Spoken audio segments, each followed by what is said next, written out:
Hey folks, Eileen Ivers here, and I'm thrilled to be with you all at the good folks of NCTA. Thanks for asking me. Big fan of you guys and all you've done for so many years, and it's been thrilling to be with you on a lot of the rides through the years.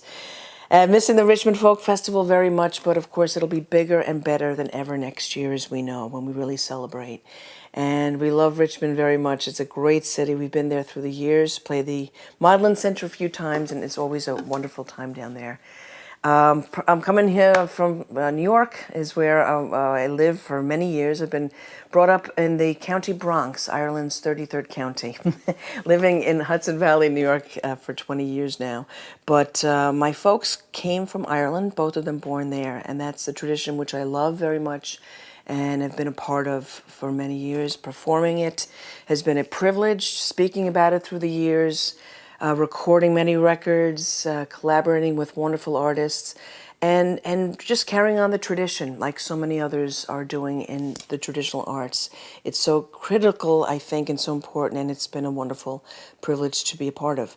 I'll get right into some music. I thought of this set of tunes, which I wrote actually for my parents, who are both from County Mayo in the west of Ireland, and I call this set the Canbrack Girls. There's 3 jigs and a polka, and the first tune is Camino de Santiago. The second one, The Moonlit Boreen. Canbrack Girls is the 3rd jig, and then a polka after that.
So a couple of jigs there, the Cambrac Girls and a polka at the end. So again, I guess Irish music is full of a lot of rhythmic tunes, of course, jigs, reels, polkas, hornpipes, set dances, things that really, types of music that want to get you to move and dance. So hopefully at home, you're feeling the heart and the groove of these tunes that are some very, very old, and like those I just were recently written, but in the style, of course, of the great tunes of Ireland. Now, I thought for something a little bit different, I'd like to play a slow air. Of course, slow airs are a huge part of our tradition as well. Some have amazing lyrics, some are instrumental airs, like the one I'll play is called Lament for O'Donnell, a beautiful old slow air from the mid-1800s, I believe. And I thought I'd love to recite a poem actually before I get into the air, because immigration and is still even a huge part of Irish culture and the history, and the music certainly reflects that. And so many really have left Ireland. The diaspora, though, is thankfully very strong and thriving, but it's been through a lot as a country, and her people have certainly been very resilient and shown that through the years. I guess the last 4 centuries, many Irish have come to this country, and it's wonderful to hear the Celtic influence in a lot of Americana music, and I might get into that a little bit after. But I love to begin with this poem that my father-in-law actually wrote, Barney Mulligan. He was from County Monaghan, one of the northern counties, and he wrote this about his leaving Ireland in the late 40s, I believe, and he came over to America, and he called this poem My American Wake. He was a great poet all his life, God rest Barney, and he just mused about what it was like when he did leave that night back in 48. And it was a common thing where they would have a wake, and they would call it an American wake because they felt they would never see the loved one again back in those times. So Barney's words. No, they didn't think that I had died that night in 48, when the villagers gathered in my home for my American wake. They came to wish me happiness in the new world so far away. The house was full, so much fun, that I wished that I could stay. But the time had come to say goodbye to everything so dear to me, my aging mother, my family, my friends and country. Renowned for its friendliness, mountains, lakes, and streams, makes my beautiful homeland treasured in my dreams. Its ancient Celtic culture, its music, song, and dance gave Ireland the title, the Island of Romance. But I heard America calling from far across the sea, a magnet to my roaming heart like a flower to a bee. The call of the new world enchanted me with its glow as it whispered to my restless spirit, it's time for you to go. Looking over the years, analyzing the role of fate, I'm happy with the part it played when I said goodbye in 48. I'll never forget the cheer and tears that nearly broke my heart that night. But the saddest moment came next day, watching Ireland going out of sight. Standing on the rolling deck and through a tearful view, I said, God bless and keep you, my beloved Roisin Dhu. Now relaxing in my retirement, enjoying the freedom that it lends, I often recall my American wake and the parting of friends.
was a Lament for O'Donnell.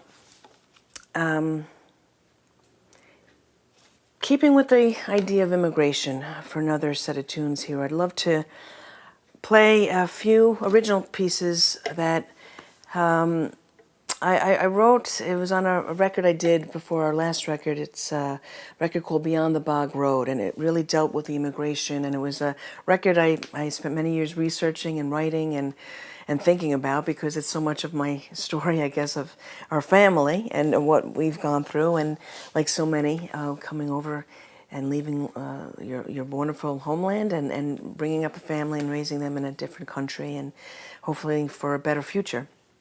And they had that choice to stay in the Bog Road or leave. And the set of tunes, I actually thought about the trip, those transatlantic journeys.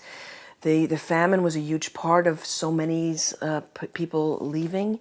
Back, just a quick stats, if that's okay, because it's a huge part of our history, and I love to share this when I can. 1845 to 1848, 49, the Great Famine, or Great Hunger, as many prefer to call it, was in a horrific time in Irish history. 8 million people populated Ireland back then, but 1.5 million men, women, and children starved in Ireland. And the next 75 years saw nearly half the population emigrate. They didn't want to leave, they had to leave, sadly. It was like an exodus, they felt. And many came through, of course, to America, to also Canada. And the great French-Canadian tradition is a part of Celtic music as well. They were greeted with the wonderful warmth from the Canadian people.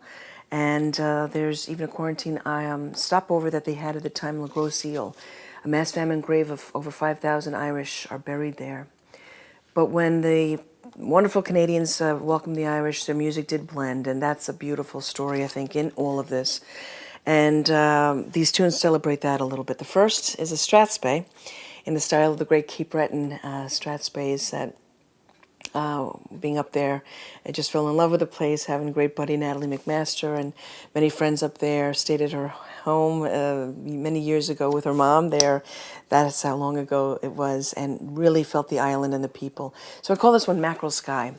Then a few reels after that, Iona, into Waiting for Aiden, and Chasing Butterflies is the last tune. So Mackerel Sky, I kind of thought, as a strathspey, it just felt like the sky that many might have seen as they were crossing through those years and not knowing what their future, which way it could really go.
So, yeah, the happy tune at the end.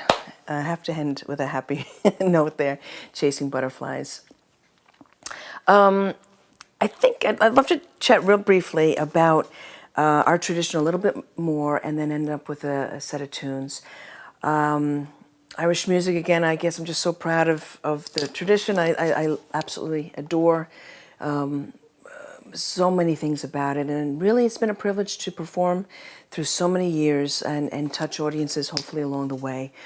It is, of course, very challenging times right now, but we know it will get back to live music out there. And the day, actually, this shutdown started was the day we released our new record that I've been working on with my husband and bandmates and other collaborators and writing and producing it. It's called Scatter the Light.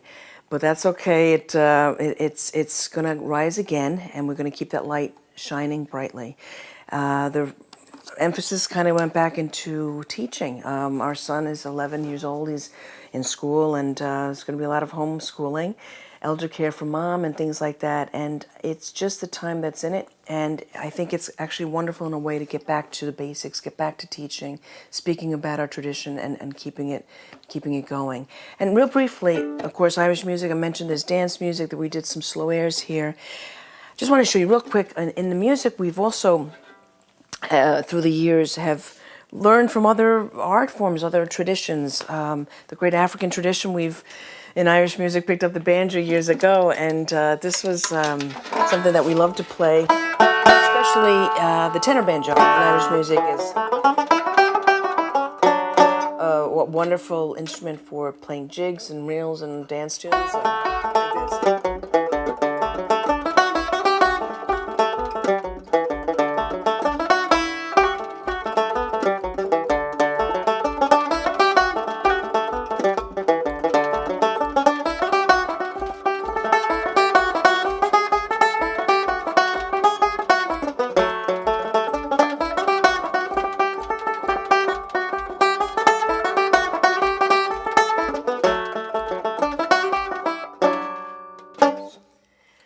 Other instruments came into our tradition, bouzouki, different percussion instruments, some bass, which traditionally in Irish music, we don't have that lower end instrument. So that, I think if it's done in a respect for the tradition, it doesn't dilute it. It actually can give some wonderful bottom to arrangements and sonic soundscapes. Baron. I'm sure some of you, your listeners and watchers out there, have seen the Irish goat skin frame drum. So that's one of the few percussion instruments we have in our music, along with, of course, the feet of the dancers. And again, if it's just sounding like a jig, 1, 2, 3, 1, 2, 3, 1, 2, 3, 1, 2, 3, or reel, 1, 2, 3, 4, 1, 2, 3, 4, 1, 2, 3, 4. And if it swings like that, then we know it's feeling the groove of what this music is really meant to be. So a quick story, and this last set of tunes is, when I was thinking NCTA, I think a lot of great memories. I think Lowell, we've played, I think East Lansing, played festivals with the wonderful folks through the years, and of course the sessions that happen afterwards that all musicians crave, live music and collaborating and just feeling and learning from each other. And many years ago, I got to meet the great Ralph Blizzard from Tennessee, great fiddler. Actually, I think a National Heritage Award winner, and rightly so. Ralph gave so much of his life to the music, to teaching it, performing it, just loving it. And in one of those great sessions in a lobby somewhere, we had a great session with Ralph one night, and it got into the wee hours, as it often does. And Ralph kind of said to me, Eileen, play me one of them Irish tunes by yourself there. And please forgive this Bronx person's bad southern accent. But anyway, Ralph, I thought of a tune, and I played this one for Ralph that night. It was called A Bunch of Keys, which is an old traditional Irish reel. I'll just play you guys a bit.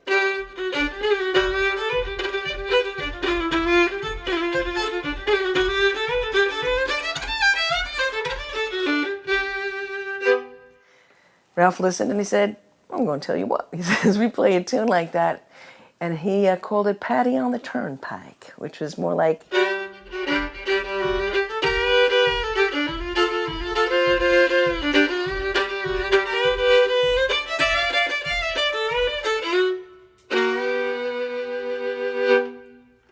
So again, folks, as I kind of alluded to before, this music is a living, breathing, wonderful, vital source. And you could just hear, you know, that Irish tune, the diddlies and the ornaments and all that, and then that more of a stripped-down, old-timey tune that Ralph shared that night. Never forget that. And never forget a lot of those festivals where we as musicians grow and we learn to respect each other, our differences, the similarities, and that's what I loved and what I love speaking about and performing when we get to perform. So, again, thank you so much for your time, NCTA. I'm going to leave you with one more set of tunes and the good Richmond Folk Festival.